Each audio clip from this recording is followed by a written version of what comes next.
Hello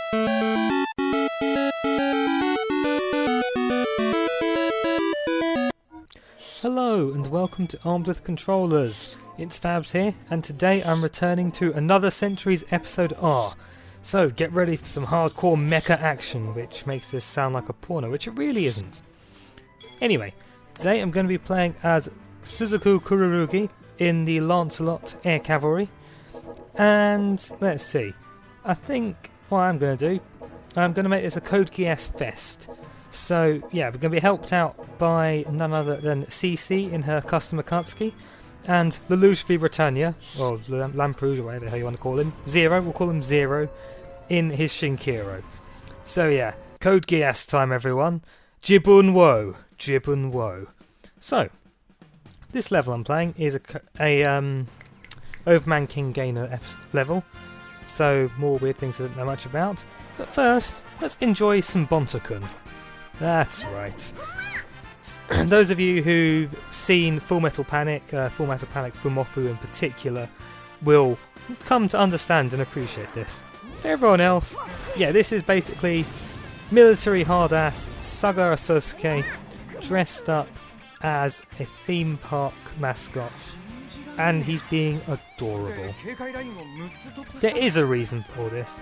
I don't remember what it is. Let's just accept the fact that this is hilarious. I mean, look at him. He's all cute and stuff. He also has the Sosuke's distinctive scar on his cheek as well. And for some reason, all of he can say is Fuma, Fuma. Why? I don't know. They're just Japanese mascots. They're weird like that. So here he is, arguing with his fellow wingmen from Full Metal Panic. And now, the rest of the cast meets bonta-kun and falls in love. The implacable Zero here, he's admitted it's cute. Oh, this is ridiculous. Now, the girls get in the action. They're all fangirling over this little thing. It's brilliant. Okay, I think that's enough of that now. So, Lancelot time! Jibun wo! Oh, granted, yes, I'm a season 2 late for that. But anyway, now shut up, Tessa, I'm trying to get through this door. You too, shut up as well, Sosuke. Sosuke, you're not Sosuke at all. You're Suzaku! Oh god. Damn it, Japan, have more syllables. Okay, so, because this is apparently Resident Evil, we're now treated to the door opening and closing as a loading screen. Needless to say, you won't be seeing many more of those. Okay, so, basically I'm up against a various rooms featuring these crazy bad guys here. I've got a limited amount of time to get to my objective, which is where the boss fight is.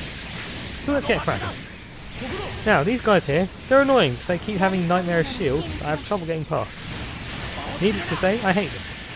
However, they can't hold the shields up forever, which is the perfect time for Suzaku to go and slice them. Which is what happens. Okay, so that was one room cleared. This one's slightly different. We've got some more people in here. They're all quite annoying. And yeah, so why aren't you helping out, Lelouch? I mean, come on. I know you hate Suzaku at this point in time, but even so, you could lend a hand. Oh well, that's the problem with AI wingmen. They're never any good. Either they're no good, or they're so good that they just steal everything of yours, thereby stealing your chance of getting that elusive S rank. Oh dear. Problem is, no, we can't make the AI too powerful, because eventually then it'll leave the confines of the game and kill us all, like in Terminator. So I suppose there is a good reason for it. Not necessarily saying I agree with it, but anyway. Okay, so this is very much the basic Lancelot I'm using here. As I play through the game more and more, I will unlock things like the Conquistador and the I can't remember, and Lancelot Albion, that's the one, Lancelot Albion with the crazy glowy wings. By that same token, I'll also get the Gurren Sight and 8 elements as well. Yeah, they actually really went overboard when it came to playable units for Code Geass in this game, actually. Probably because when it came out, Geass was still really new and exciting. I mean, it's still beloved by everyone. It's one of the few mecha series that has penetrated the West in terms of awesome coverage and whatnot. I mean, whether or not that's a good thing, I'm not going to say. I mean, I'll just say I do enjoy the series. Season 2 does go a bit what the hell at times, but for the most part it's still enjoyable. Yeah, it's a bit contentious, largely because you've got the obscenely fabulous designs of everything, ranging from the characters to the mecha, and it does go a bit over the top at times in terms of characters being incredibly stupid. Those of you who've seen the first series of Code Geass will know exactly what I'm referring to. It involves a massacre princess. Okay, so how does the Lancelot play in this though? Well, he's not too bad actually. I get the impression I do need to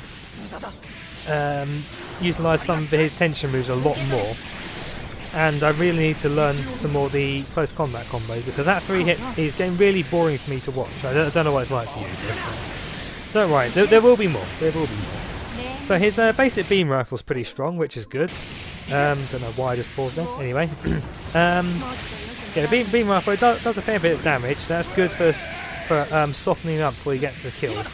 Because at the heart of it, I think, yeah, with all these types of games, really, you do need to emphasise the close combat stuff, or else everyone would just stand back going, "Ah, my gun's bigger than yours," and it'd be very boring very quickly.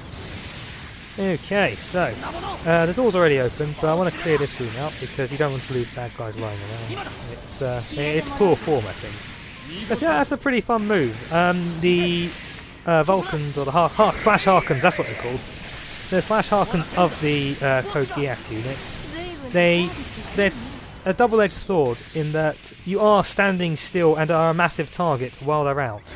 When they hit, they do a lot of damage, and I think that this one actually can as well bring them closer to you, which leaves them nice and open for more combat damage, which is nice.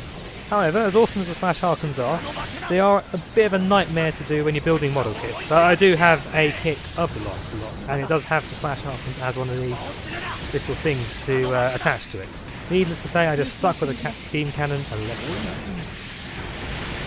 Okay, so yeah, I seem to be doing alright here. The Overman King Gainer units aren't doing too much to me. They're just sitting about throwing rocks because that's what they do.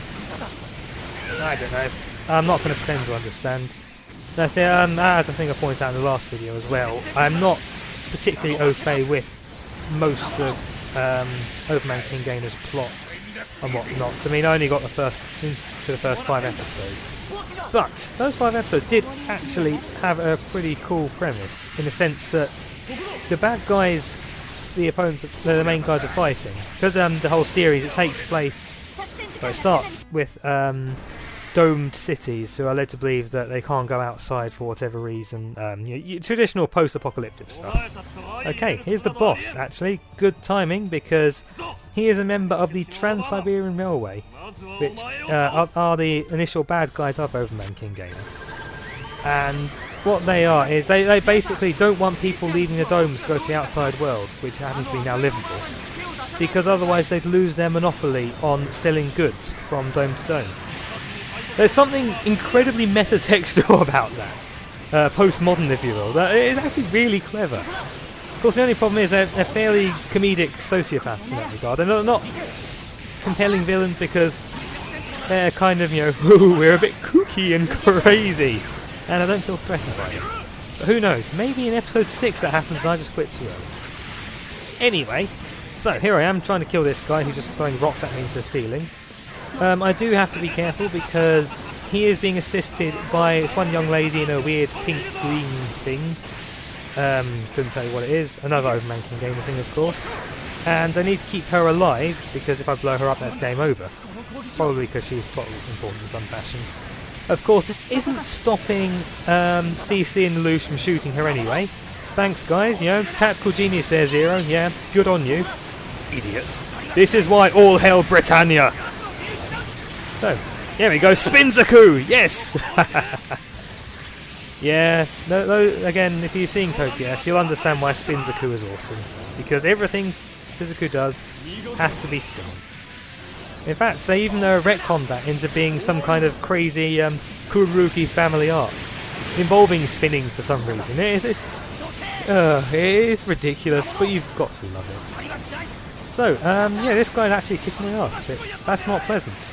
I'm very low health. He's only on half, so I've got to do some serious damage or else I'm going to be screwed. And I'm getting beam canned up the arse repeatedly. There are missiles everywhere. This is so much fun. Alright, alright. How's he taking that? Okay, good. Slash harkens are the way forward because they're eating up his life bar like you wouldn't believe. Alright, let's see. Can we get another one in? Nah, who needs that when you've got your big sword? Right, I'm actually really close to death. So let's do a silly move. Right! Team attack! What's the Lelouch going to do? Alright, Zero, show us why you're the hero of the Zeros. And what he's done is he's actually filled up my tension bar, which is pretty awesome, which means I can do Slash Harken again and again. Okay, and a single hit blows him up. And that's the end of that level.